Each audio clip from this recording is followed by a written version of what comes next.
I think we're gonna just start the talk a little bit early today because our speaker is already on Zoom and waiting for us for a little bit. I hope you can see all of the folks here. Yes, I can. Yes.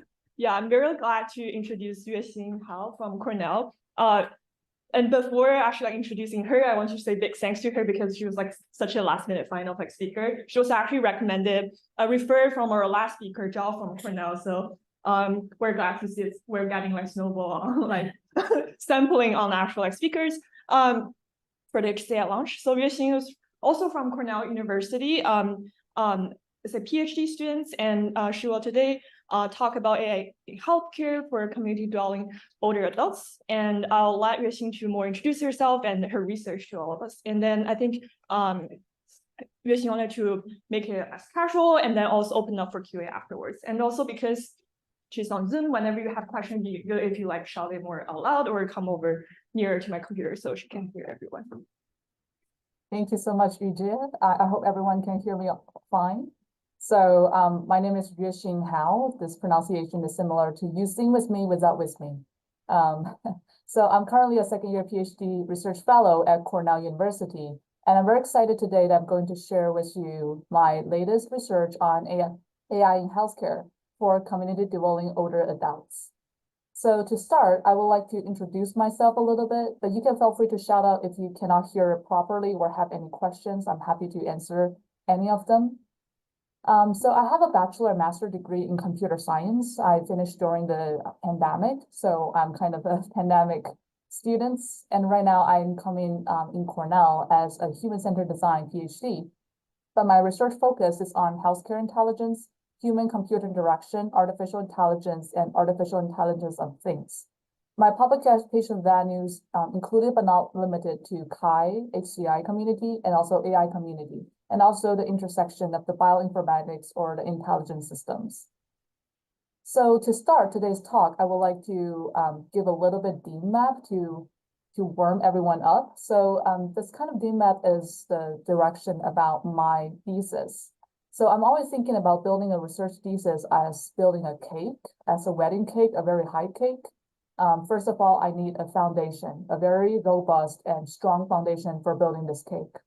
So because I'm in the human-centered design department at Ithaca Cornell campus, so my research is building on this kind of human-centered design framework. And the human here is quite broad. I'll say sometimes it could be patients, sometimes it could be stakeholders like clinicians or all kinds of the user groups.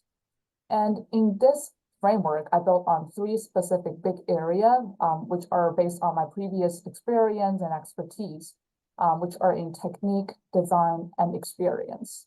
So based on this theme map, I'm trying to figure out a new kind of subjects or new kinds of the interdisciplinary field, utilizing all the 3 types of fields, which is called as health intelligence. So starting from this theme map, I would like to continue to proceed a little bit further to make sure I'm pretty specific on what I'm talking about today is to building up this mind map. So because all of my research are pretty health related, so my technique I'm using today is called AI in health. So this kind of area is where I will specifically focus on today. And because I'm also building on this kind of design framework, we'll also talk about how to make sure the health is delivered precisely and how the precision health is conducted in my thesis, in my research. And the last part is the experience. How can we boost the user's experience? Because sometimes artificial intelligence could definitely improve the efficiency. However, considering this experience or user design, that's another field.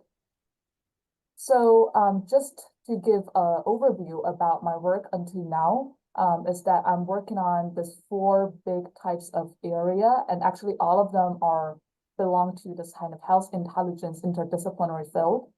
For example, AI in health today, I'm going to talk about shared decision-making AI system, which is the latest project. And our CHI project published this April is the clinical decision support based on the biomedical literature. For precision health today, I'm going to talk about healthcare in a very new field in the agriculture. So I'm going to talk about another research interest in One Health, which is building a near-time or low latency farm or barn health monitor system, which we published in AAA 24 student program this year. And the last part, and the third part I'm going to talk about is the human-centered design. So because the tight time, I'm trying to limit to talk about all of my projects, but I'm just picking the HubSmart sticker, which is the artificial intelligence of things, medication management for the community developing older adults. And this project just received the recognition from the IEEE Communication Society that we got the second prize among globally. And the last part is like a quite new area that I'm involved in the large language modeling on the Cancer Research UK Online Cancer Forum, because this is a part of the fellowship with the industry partner, which is OneReach.ai. So this is an overview about what I'm going to talk about today. I'm just focusing on this color labeled projects.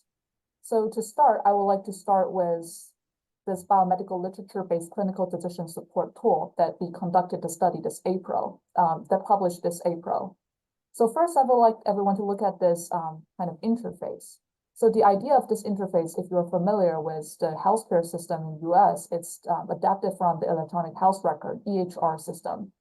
And you can see there's a lot of like words, kind of sentences, kind of factors here, which are quite confusing. But for clinicians, that these are their daily kind of interface that they're interacting and using. So you can see the lab results, the psychiatrical test evaluation, the patient demographics. So to be noticed, this patient is has psychiatry problem. So it has several like lab results, test results, demographics. And on the right, especially this part, even we're not like highlighting it, you can see this decision support tool recommendations generated by AI. And we also have the supporting and opposing literature evidence to reflect on this DST recommendations. So how can we generate this kind of explanations is based on the PubMed database, which has the clinical literature paper abstract. So each paper, each clinical literature paper will have an abstract talking about the PICOT elements. So the PICOT elements stands for the patient, intervention, comparator, outcome, and time duration.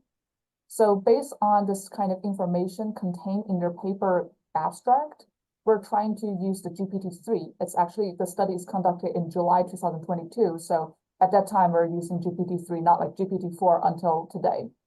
So we use GPT-3 to generate two parts of the results based on the specific literature that related to this specific patient. One is the one sentence summary, a brief summary about what this paper is actually about, what's the specific elements that it has.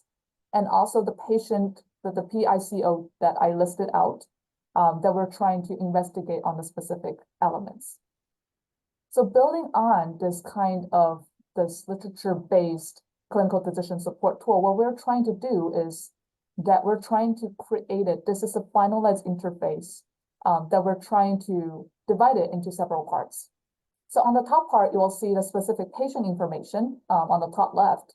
And on the left, you will see this kind of patient history and an overview of this kind of measurements. So the clinicians can pick up this information that they're interested in and investigate. On the right is that what we're trying to use this literature-based EST to enhance is to find out the literature evidence that may support or opposite this kind of results. So at the time we're using the iFray Health, which is a kind of AI predictive model for the psychiatry patients. This case is also adapted from the company. So the treatment has 4 recommendations, and there are also chance of remission for the specific treatments. To be noticed, these numbers are all predicted, so it might have some errors. So you can see this medication E, it has 81% remission, medication V, it has 79% chance of remission. However, when we interviewed the clinicians about how do they finalize their clinical decision, they actually have their own experience dealing with their patients, but also they wanted to hear some like a third party kind of opinion. Even they're not really understand how AI logic work, how AI backend being operate. They still wanted to hear some other voices other than their own experience or their interactions with the patients. So that's why the biomedical literatures are very important here. And as you can see, here's the P code, which the clinicians, so this interface is designed for clinicians. can figure out, can filter the keywords that they wanted to find. For example, for this specific patient, this literature is supportive of one of this specific treatment or opposing one of the specific treatment. So it's pretty helpful for the clinicians to fully acknowledge this existing literatures about the possible side effects, potential problems, or this medications may not be applied to some types of patients. So in this case, the kind of decision could be made in more carefully, and it could help with their decision-making process. So this paper builds out a very strong foundation for my second part of the study, which is about the shared decision-making. So for shared decision-making, what we're trying to work on is we're trying to bring another important stakeholder in the healthcare decision-making process. So in this case, it will be the patients. So for this second part of the study, we chose the older adult cancer patients, specifically to evaluate how this very complex diseases can be conducted and how can we involve the patients, especially the minority groups, like the community dwelling older adults with cancer patients, with cancer disease, can participate in this clinical decision-making process. So here we adapted from a design thinking double diamond diagram that the first stage is that clinicians tries to discover the disease, like what is exactly the disease, and also define the health outcomes. Sometimes they want to know this disease diagnosis, possible treatment options, and also some suggested treatment. And then after, like, current practice is that after they discover, define, they sometimes have a little talk, a little healthcare visits with the patient, like a follow-up visit, and then tell them what's the best treatment. And then, which means that it goes to the final clinical decision. However, what we want to do is that after clinician define this kind of health outcome, we would like to evaluate, we would like to involve the patients, the older adult cancer patients in this process. So we didn't steal the spotlight, we didn't steal the authority from the clinician. Clinicians still hold the absolute power to determine this kind of clinical decision. So we're trying to involve the patients after they already determine some kind of the barrier and boundaries for their clinical decisions. So in this case, patients are welcome to develop their patient outcome interaction, which is to educate themselves, understand the potential treatment plans through some interactive visualizations and accessible explanations. And we also hopes to deliver the optimized treatment option based on the specific patient's personalized needs and preferences. So through this double diamond diagram, we hope to create this stepwise prototype. So I will just first to talk about this part. So we designed a 6-step, stepwise prototype for the shared decision making based on the factors that we conducted with, I think it's 7 older adult patients and 5 clinicians.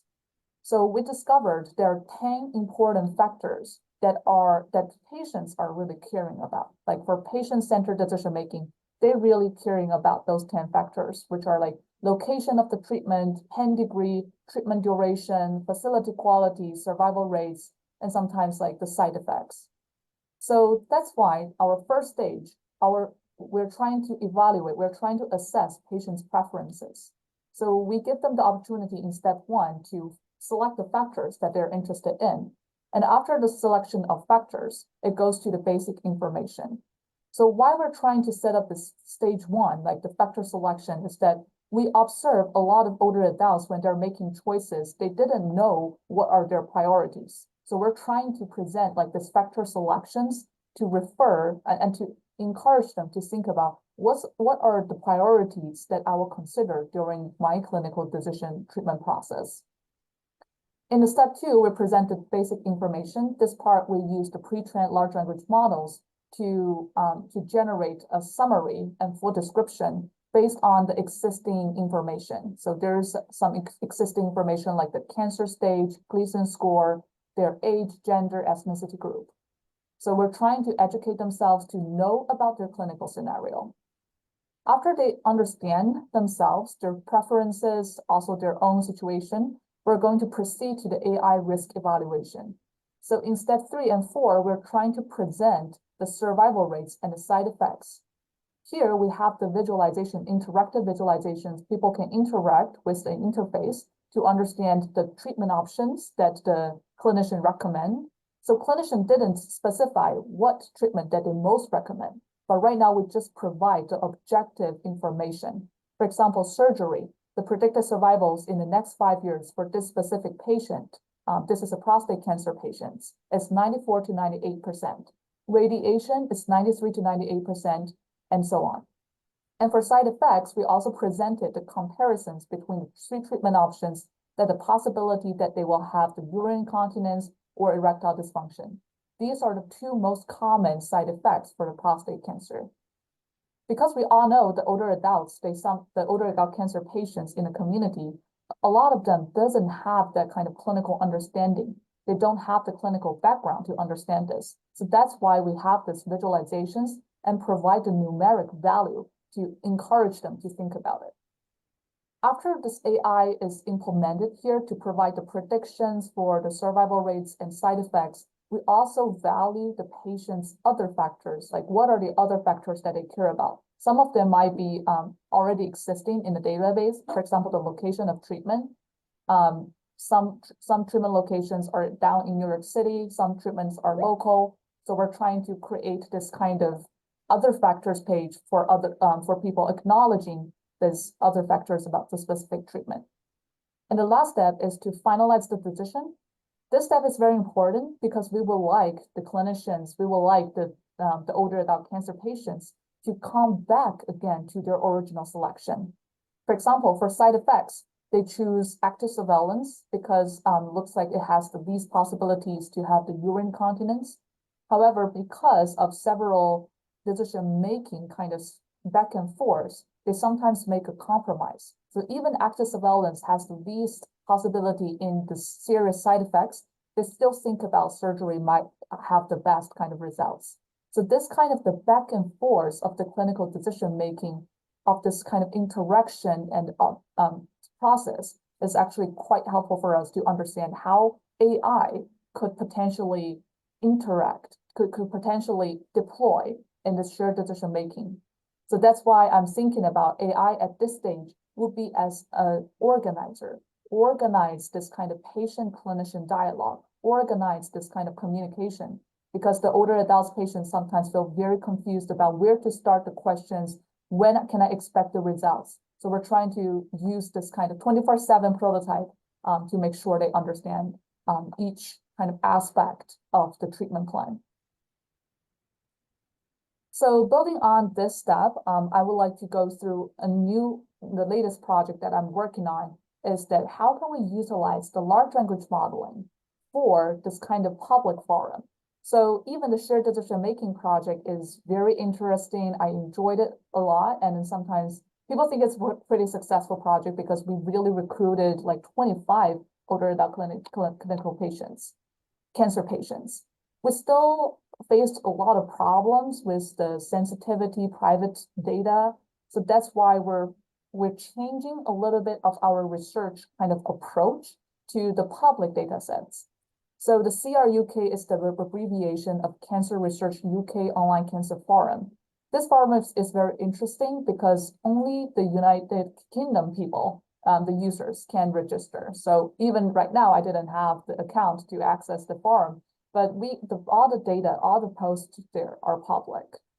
So this project is about going further of the patient-centered clinical decision-making. Is it possible that we can figure out how large language models, some of the features can help with the explain and engage of this kind of older adult cancer patients in the public forum. So here's the diagram to explain. Here's the framework and workflow to work with a single post. That what I'm working on is that we have the Cancer Research UK platform. With this platform, we're using Web Scraper to scrape all the posts which contains the decision. So the scraping database will look like it has the post content, it has the post reply or replies based on the post popularity, and the post statistics. So we're trying to utilize the large language modeling to summarize from this post. So usually the post is about the specific cancer patient's personal treatment journey. We're trying to utilize the summaries to generate the P-code elements like the patient group, intervention, comparator, outcome, and time duration. And all this information are extracted using the large language modeling. And I have to notice is that even CRUK is public, the content is actually not like really academia, not like the literature. It's not standard. A lot of time it has a lot of narrative or has its own storytelling process. So therefore, when we utilize large language modeling, we're actually using this kind of generative feature to make sure that the patient group intervention, they're complete. And also we're trying to generate some information, some summaries from the reply, the takeaways from the replies. Because when we observe the reply has a lot of like, hey, I have the same disease, I have the same experience, I took medication X2 and I have a bad experience. So that's why we're having also the reply parts to generate utilizing the LLM, which will have the chief complaint for the replies and also the reply summaries, existing treatments and potential treatments. So starting from this diagram, what we're trying to do is trying to do several kinds of neural network-like physician database forming process. So the idea is that we scrape the posts that related to decision because we're interested to investigate all kinds of the posts that related to the patient-centered decision making. And almost all the posts that posted in the CRUK Online Cancer Forum are the patients. So after we scrape this post, we utilize large language modeling to categorize them into different kinds of the group. So in here, we put it into the PICOT groups. Like these posts are about, for example, second stage lung cancer patients. This group is about utilizing medication X. This group is the group which already had cancer for 3 years or longer. So we're trying to categorize using these different groups, and we display the posts utilizing the large language modeling, generating this kind of summaries. So because even the first step of the filtering, there's still a lot of posts that related to, for example, as I mentioned, patient group, the stage 2 lung cancer, we're trying to investigate it further. So we're trying to add another second kind of elements so they can interested in like interventions, comparators, outcome, or time. So after several iterations of this kind of filtering, these users, the patients who are interested in going to this kind of online cancer forum to figure out some peer support from the online group that they are interested to interact with the specific post, they can find the personalized posts that really related to what they're interested in finding in. And why the cancer forum is very, very interesting is that all this data are almost narrative data. So they're not like professional standard data. So a lot of the older adult cancer patients, they're really interested in knowing other people's story instead of just a very cold data set. So that's how we think about this project, position this project as explain and engage this older adult cancer patients with this database.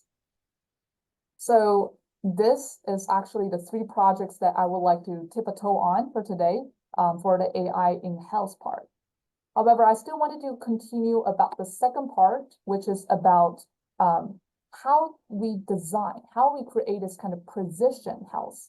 Because as you can see previously, it's all about like user, like health experience, like the stakeholders experience, how can we elevate their experience in their healthcare journey. So this one is called caregivers, which is a low latency, near time farm barn health monitor system. And we are focusing on the dairy cow. So on the right, you will see there's an interface, which is a dashboard for this caregivers dairy farm health decision support platform, which has on the left, you will see this is a framework. I will follow this framework, but I'm going to explain what is inside this interface. So we will have the real-time teeth pictures generated from the GoPro camera, which has the 4 teeth, as you can see here. So we're trying to use the video recorder to record the videos because it's in a parlor. I'm going to show them how this kind of process look after the other slide. So there will be the real-time teeth pictures. It will have the dairy farm environment data, such as the weather conditions, barn status, like temperature, humidity, or sprinkler frequencies to cool down the environment of the barn. And also we have the manual dairy farms health notes generated from the veterinarian. And it includes several scorings, like the manual scoring and comments. So after getting this data, like this user query, which has the image labels and farm data, we're trying to use the computer vision and machine learning models to predict with the scores and comments generated by the history data. So what we wanted to predict is that what are the treatment plans? How can we triage the dairy cows, which are in a bad health condition, and we're going to continue to make sure the dairy cows are much healthier in the future. So that's the idea about why we wanted to have this near-time or real-time health monitor system. We call it as a near-time because it's very hard to be real-time at this stage, especially the dairy farm in the Northeast United States actually have a very bad Wi-Fi environment. So every kind of the data that we uploaded to the cloud always experiencing some delay or latency. So this kind of digital twin approach looks like this. On this line above, you will see this manual task that we're trying to solve for the dairy health management. So there's a teeth shape manual scoring. There's a teeth skin condition manual scoring. There's a teeth end manual scoring to avoid like hyperkeratosis. There's also like the milking quantity quality that people need to evaluate. And there's also the dairy health assessment and check. There will be like an annual or biannual check. On below the line, you will see how we wanted to use our agriverse near-time kind of system to accelerate this process. We're making this process more efficient and low cost. So the first is that we utilize this kind of GoPro camera to have the near-time video stream, which is a raw data collections on the dairy teats. And we will have the automated dairy teat keyframe extraction process is that after we gathering all this kind of video data, it's actually a lot of video data for 24/7. How can we identify the key frame that we would like, which capture all 4 teats? And the third part is about the teeth localization and shape identification. After getting the keyframe, how can we identify the specific teats? Like when we're interested in their skin condition, in their shape, in their teeth end scoring, we have to identify the specific area of this teeth. And the third part, the third factor will be about the skin condition prediction and the teeth end condition classification, also the dairy health prediction of this high accuracy. These models we're still interested in. This is still an ongoing project, so we're still investigating on it. So the idea of the parlor looks like this. So the dairy cow, they will enter in the parlor and then they will have the milking to milk on all 4 of their teats. And we set our cameras, our GoPro cameras as displays because we wanted to make sure that it's like a post-milking time. So this parlor usually takes like around 10 minutes for milking. So after around 8 minutes, usually the cows are finishing milking, and then this attachment on their teeth will just automatically pull off. So we collaborate with the Lavel, which is a data company, which implemented their milking statistics and all kinds of the barn health statistics in the farm. And then we're using the server trying to transfer all this video data to the cloud. So what I'm talking about is that the video is pretty large, but we're trying to really quickly using this kind of server to extract all these keyframes.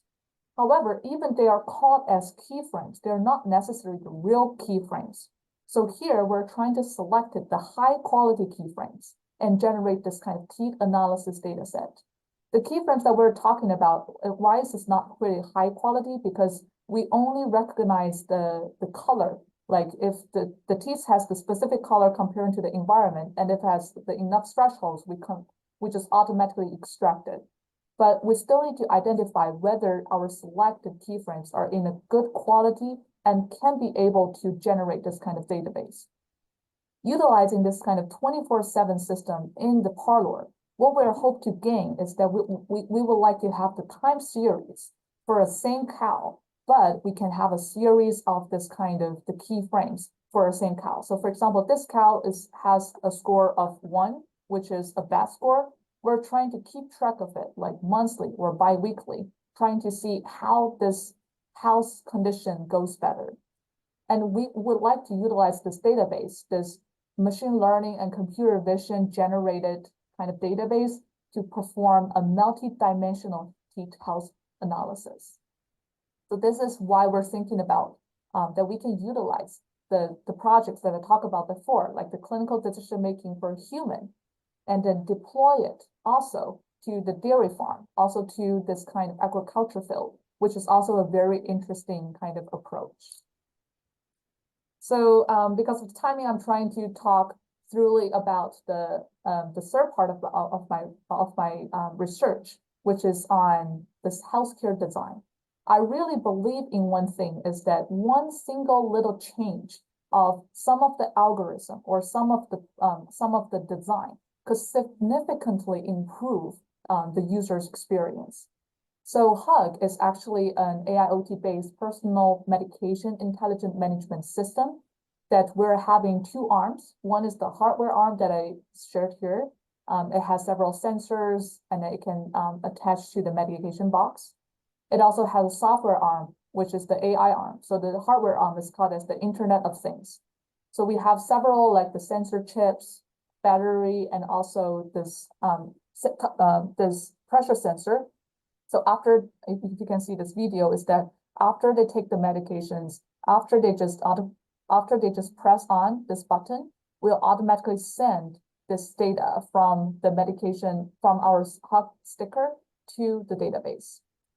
So our mission for this project is to not change the original behavior of the customers, especially our older adults, that they are very tired of taking all their medication out to a medication box to manage and organize their pills. We're trying to utilize this kind of thing which doesn't alternate their behavior.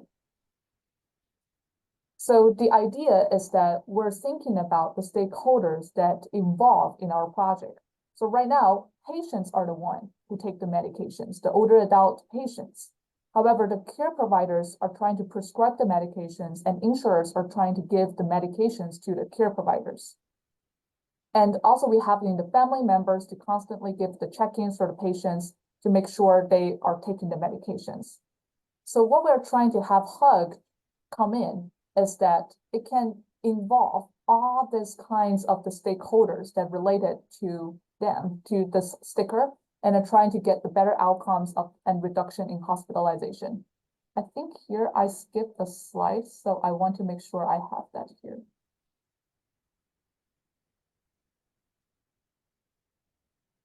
So the idea of this AIoT workflow is I'm trying to share this framework about how this software and how our hardware are being connected.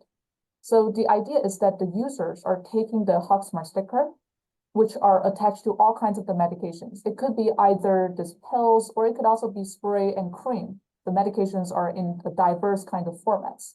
So they're trying to send the alerts. The alerts are sent in three kinds of format.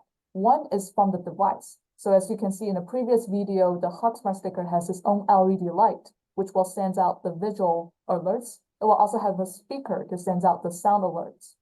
So when it's approaching the time that they have to take their medications, the sound and visual alerts will alarm them. The second part will be the software alerts. We fully acknowledge that older adult cancer patients are sometimes not really tech savvy. They don't even use computer or phone in their home. So we're trying to get another caregivers in this kind of discussion. So that the software alerts can send to both users and caregivers. Maybe they're not living with the user, but maybe they're like 100 miles from the users, but they can also get this kind of software alerts. So the third type of alerts is the real-time monitor or manual alerts. For example, the caregivers, they can call the users, they can also text the users, or they can go to the user's home to tell them that they have to take their medications. So the idea here is that after getting this kind of alerts, these data points form a very strong database. From our observation, there's almost 60% of the community dwelling older adults are taking more than 3 medications in a regular basis. They can either be daily or weekly. So there's so many medications, so many IoT devices that they're going to gather data. And these kinds of the data points will form a very strong database, which can generate some behavioral pattern. For example, we in our database, you can easily see that some medications have to take with breakfast, and some patients take the medications at 9 a.m. Some people take at 5 a.m. So we're trying to learn from this behavior pattern, and we're trying to deliver this kind of intelligent alerts to the device and software. So for example, we know they already take the medications at 9 a.m. We're trying to deliver this kind of alerts around 9 a.m. instead of like 6 a.m., 7 a.m. to try to intelligently know the timing of the medication time. And also the behavior pattern will include the medication non-adherence rate, because medication non-adherence rate is the goal of this project. We're trying to utilize this kind of AIoT device to improve their medication non-adherence.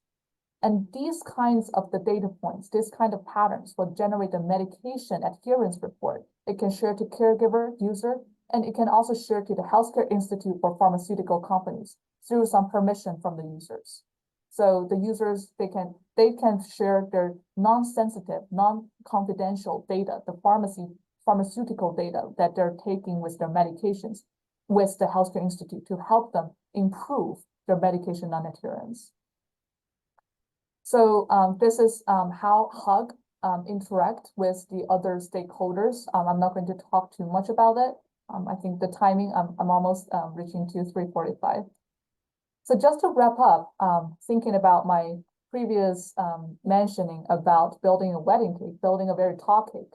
In the long term, I really hope about building this kind of healthcare intelligence from 2-dimension to 3-dimension. Building on a human-centered design framework, we'll have this kind of 3 cakes: AI in health, precision health, and healthcare design.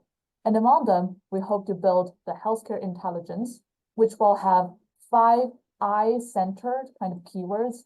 The I-centered is definitely human-centered or user-centered. We hope to build the health intelligence, which are intelligent, inclusive, individualized, interactive, and immersive. So that's all for my today's talk. And I'm very, very happy if you have any kinds of questions. Lastly, I would like to mention my sponsor from the academia and also the industry, also the Cornell for Technology Licensing Office, who allow us to file our patent. Cool, I think that's all for my today's talk. I'm very excited to get all kinds of the questions.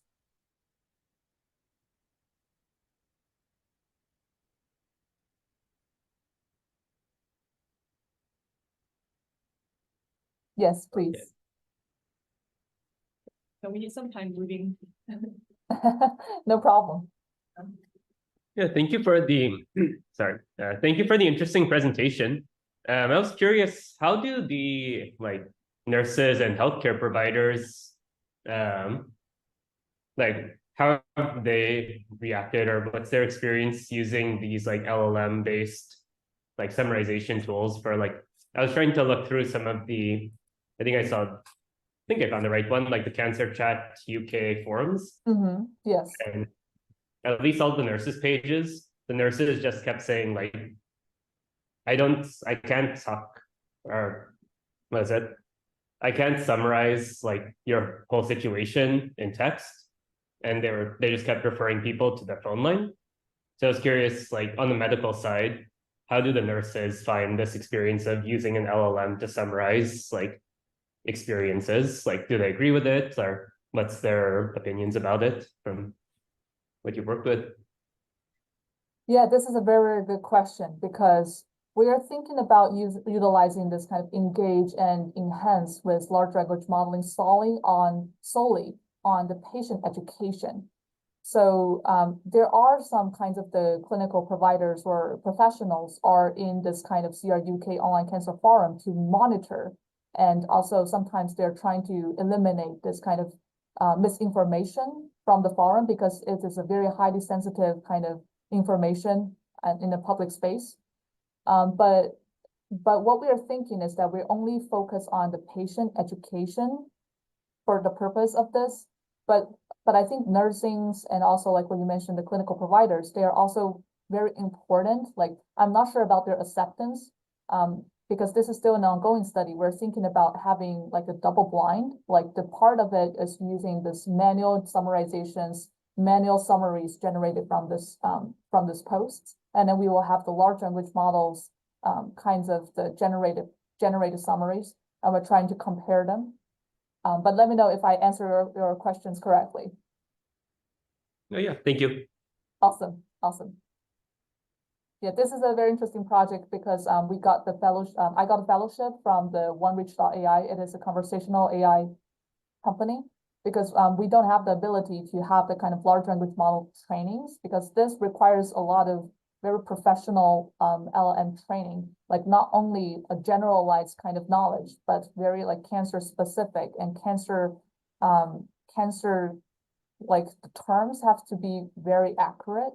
So that's why we are collaborating with the industries to make sure that we can have the ability, especially the computing resources, to make sure the information can be delivered accurately. So hopefully that could answer the question. This is a very new project. It's just started like this September.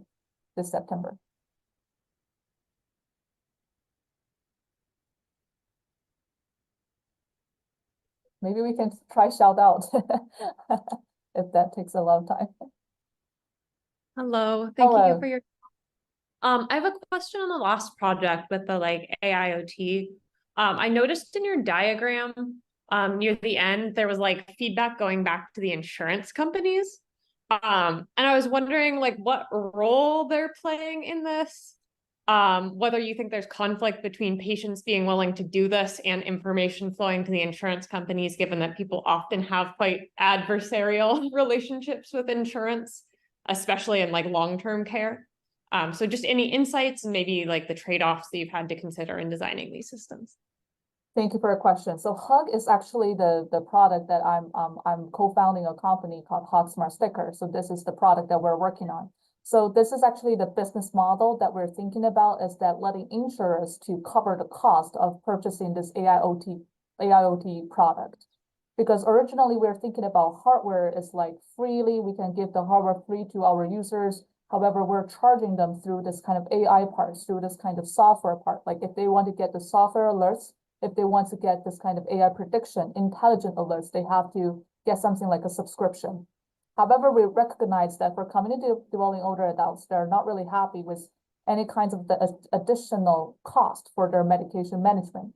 So that's why we would like the insurer here to purchase Hug to the sticker to help to increase this kind of medication non-adherence because we're trying to eliminate this kind of hospitalizations that we realize there's like 1% of the hospitalizations.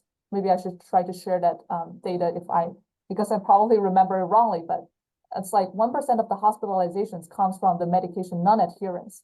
If we can save one hospitalization with this kind of device, like even it's actually quite helpful for the insurance company or the pharmaceutical companies to change their position in this kind of medication management, because not only they create a great medications, they also need to think about how to make sure that the medication has the optimized, like the best outcome.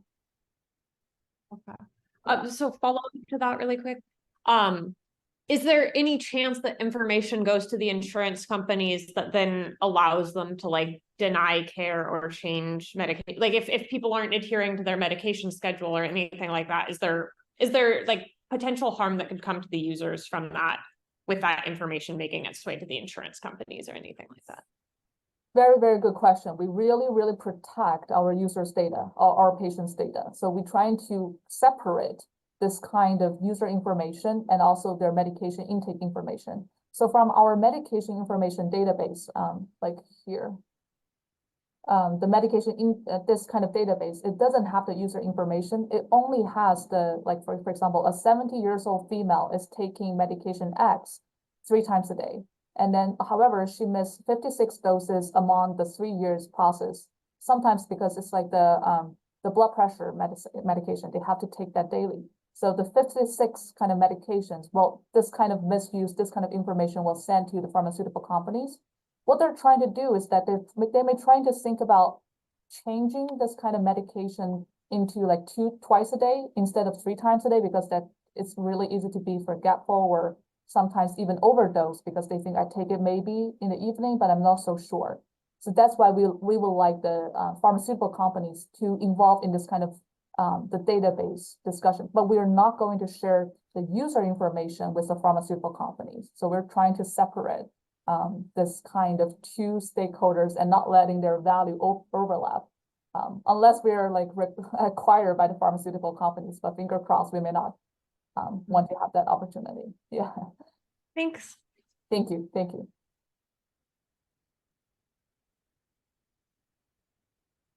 I have a quick one. Yes, please. Okay, I'm still chewing on, I think there's a question somewhere around this entire Cow-Opticon thing. I don't know exactly where my question is there, but can you go to the double diamond display that you had earlier in the talk? Sure. So it strikes me that this double diamond is basically how people already operate, right? Where you get something from the clinician, and then you go out and do your own research and make a decision. So I'm wondering, is this a description of what people already do? Do you think it like this is like, is it going to get augmented or shifted in some way? Or is it just that AI is going to be a part of that right half of the diamond, whereas before it was just like search? Yes, so AI will only be involved in the second part. So AI will not be involved in the first part because actually in our previous project, AI is helping to make decision. It raises a lot of criticisms from the doctors. They're thinking we're replacing their original decision. Right. My question is the right half of the diamond, do you think AI is going to fundamentally shift the right half of the diamond? If you compare, like I have Google and I have large language models, do you think that's going to make a big shift? Do you think it'll be subtle? Like, give me a sense of how it might change. AI will shift this kind of experience. AI will. Yeah, because when they're developing their patient outcome interaction, they probably don't know where to start. Like what kind of the clinical scenario they're in, they already didn't have a great sense of it. So AI is trying to have this kind of generative explainability features to help explain to them with accessible explanations. And they're also trying to create this kind of predictions because a lot of times they're asking, what are my survival rates? So we're trying to create this kind of predictions to to provide them like numeralized data to understand like what are the possibility of taking that kind of medications or treatments. Do you think it'll like replace those little cheat sheets the doctor gives you when they're like, you have this, and then like, here's a little info packet on the thing? We'll say not to replace, but to expand, because the cheat sheet information is sometimes not enough. Like it's good, but we want to know more. Like, yes, I know the survival rates is very low, but how low? Why low? How long it will be low? What can I change if I can make it better? So they have those kind of follow-up questions, but cheat sheet is like very static. But AI is kind of augmenting and also providing this kind of further steps of the explanations that would be very helpful. That's why we expand the diamond into double diamond. You know, there's an acceleration argument and a gap argument. I'm curious which one you're pushing. Are you trying to, is your thinking that people eventually figure this stuff all out, it's just really a ton of work right now and you're going to make it really fast and easy for them? Or are you arguing more that they actually don't get this information now, that a lot of them just never figure this out and so make worse decisions, and now it will be possible? I think it's first a gap problem and then it goes to a salary problem. The reason is that they're getting a lot of information from Google search. However, there are a lot of misinformation and wrong information. And they sometimes even say, hey, doctor, I don't want to choose the treatments that you recommend me. I want to go for the other treatments, the clinical trial. I saw it from New York Times. It says it already have 85% survival rates. We don't want that to happen. So that's why we are trying to follow after clinicians making the decisions. And then we expand from their existing recommendations. Aren't the LLMs going to make the same errors that people with Google would make on that, though? It will. This project, we're trying to eliminate to the data that we already have. We're trying not to get the other data that from the online database, like especially it's not from the the literature, the knowledge. So we're trying to eliminate that possibility. But you are right. There are some kind of false positive, or there are some kinds of the errors, especially when predicting this kind of numbers. So that's why we always say like, this is just a numbers for assisting you to understand it. It's not necessary that like, if you're not survived, are you going to be blaming us saying you were just doing 98%? We're trying to not to let that happen. Okay, and last question, are you envisioning that this is eventually a thing that is handed to them sort of with the stamp by the medical professional? Or is this an end user tool that I go and seek out? It will be an end user tool. It will be an end user educational tool that it could be optional because a lot of our participants, I will say 2 out of our 25 participants are not going to use this tool because they don't like shared decision making and they don't want to have further explanations about they don't want to, participate in their treatment decision. So we wanted to make sure it's optional. It's like an optional tool after their visit. If they wanted to figure out more information about the specific treatments, they can explore. If they're not interested, they can also like optionally not to attend, not to participate. Okay, thank you. Awesome, thank you.